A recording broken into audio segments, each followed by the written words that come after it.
రాష్ట్రంలోని 14 జిల్లాల్లో వడగాల్పుల ప్రభావం తీవ్రంగా ఉన్నట్లు తెలిసింది. అలాగే గడిచిన 24 గంటల్లో కరీంనగర్, జనగామ, నల్గొండ, ఖమ్మం జిల్లాల్లో 45 డిగ్రీలకు పైగా ఉష్ణోగ్రతలు నమోదయ్యాయి. 14 జిల్లాల్లో ఈ వడగాల్పుల ప్రభావం అధికంగా ఉంటుందని అధికారులు హెచ్చరించారు. కొన్ని రోజుల క్రితం వరకు పగటి వేళ ఉష్ణోగ్రతలు పెరిగినా రాత్రి వేళ మాత్రం చలిగాలులు వీచాయి. కానీ ఇప్పుడు పగటిపూట ఎండ దంచి కొడుతూ ఉండగా రాత్రి వేళలో మధ్యాహ్నం వేళ ఉక్కపోత ప్రజలను ఉక్కిరిబిక్కిరి చేస్తోంది.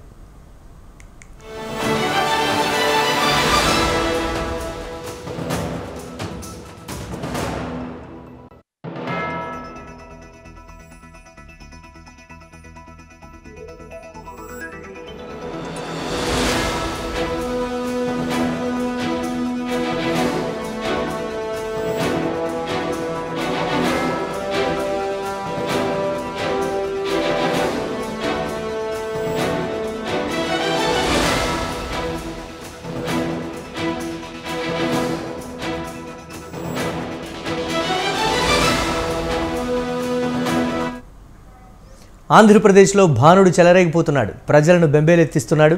మండిన ఎండలకు వడగాలుగులు తోడవడంతో నిన్న కోస్తాంధ్ర కుతకుత ఉడికిపోయింది.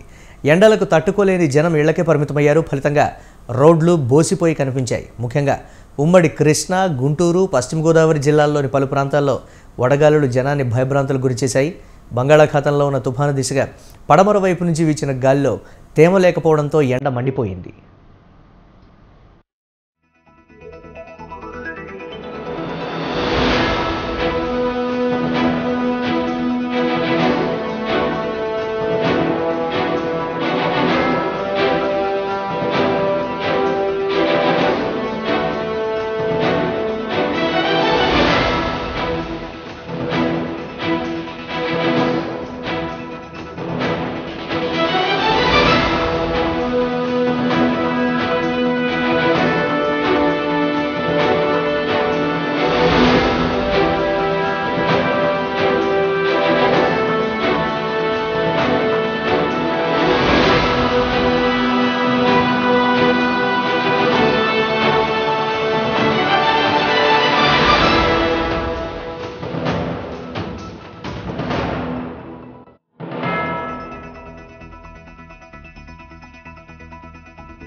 రాష్ట్రంలోని మిగతా ప్రాంతాల్లోనూ భానుడు భగభగలాడాడు. పగటి ఉష్ణోగ్రతలు 3 నుంచి 5% అధికంగా నమోదయ్యాయి.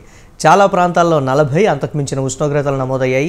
జంగమహేశ్వరపురంలో అత్యధికంగా 45 డిగ్రీల ఉష్ణోగ్రత నమోదైంది. జగ్గైపేటలో 44.8, ద్వారకా తిరుమలలో 44.7, కామవరపుకోటలో 44.5, నందిగామలో 44.4 డిగ్రీల ఉష్ణోగ్రత రికార్డైంది.